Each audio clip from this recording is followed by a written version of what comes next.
خان او د صفي الله خان خبر راغی ما داسې نیمه ګنټه ځان سره زه کېناستل په ګاډي کې چې څه کول دي یو طرف ته دی وینې توی شوي دي بل ما ویل د نوید خان میشن خو دا وه چې پښتانه دې راټول شي زه د نوید خان میشن یو ځل پوره کړه نوید خان ته به ورشم چې ورځم د ده قبر ته به په چږې سترګې ودرېږم چې ورور مې چې کوم فکر د لرلو کوم سنګر کوم کار دپاره د کار کولو که ته نه یې ستا ملګري وفادار دی هغه به ټول عمر د هغې لارې دپاره د هغې کار دپاره کار کوي خوارۍ به کوي او اوس هم زه کور ته نه ستا کور ته راغلی یم صرف د پیغام در کومه چې ستا کار جاري دی ته په شهید کېدلو باندې ورکېدلی نه شي ته ژوندی یې ته به تل عمر دپاره نو دغه ده چې موږ اوس دا ټول رایو کوو دعوتونه مو ورکړي دي 11 اکتوبر ته به د هرې ضلع مشران هم د هرې پیشې مشران هم د هر ګوند مشران راشي د هغوی یو طریقه کار دی چې اوږد بیان دی هغه دلته نشم کولی نور ځایونه مې کړی دی بیا به کینو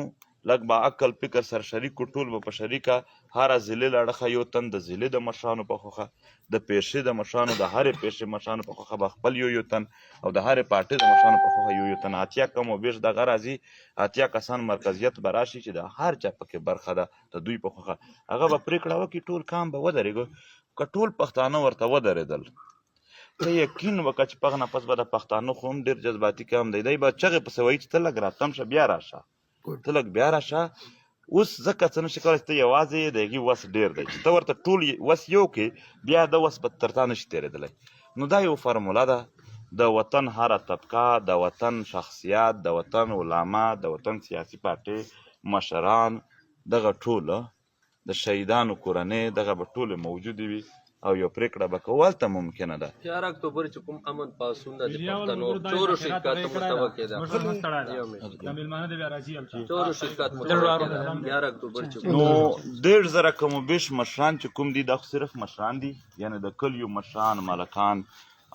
داسې د سیاسي پارټو تر ضلعو صدران پورې تر تحصیل صدرانو پورې داسې د مختلفې پیشې دي صحافي دی وکیل دی د هغې هرې ضلعې صدر دا ټول چې څومره دي 1.5 کم و بیش دوی دي نو چې کوم د جرګې ځای دی هغه ته خو هر څوک نشي تللی هغه ته به یوازې دغه چې کوم مشران دي د کام د 1.5 کم و بیش خلک دی دغه به ځي باقي درېیمه ورځ کېدی شي په میلیونونو عوام هم راشي زما خو دا خیال دی چې کېدی شي ټول پښتانه راوځي دلته موږ دا اوس چې کومه دا چې کوم اوس زه وګرځېدم تاسو به لیدلي وي چې کومه ضلع ته تلم هغه تورغر او شانګله چې بیخي هغې خوا ته اخري پاتې دي د هغو عوام هم چې په امن کې و خو د وطن دپاره دوی هم راوتل ټول راوتل نو ماحول تقریبا جوړیږي او یقین و معنا تکلیف خو تیر شو خو د شهیدانو وینې داسې ښکاري چې رنګ راوړي اوس داسې ښکاري چې دوی د ژوندونه نه د شهیدانو هغه د وینې یو څاڅکی څه دی هغه ورته اور کېږي د هغې نه سکروټې ورته جوړېږي چې څومره ډېر شهیدان شوي دي دومره ډېرې سکروټې جوړې دي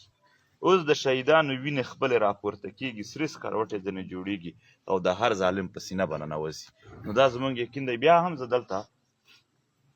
شوکت خان ناست دی بابا جان ناست دی دا نور زما ورونه او د کلي خلک خپل خپلوان ناست دي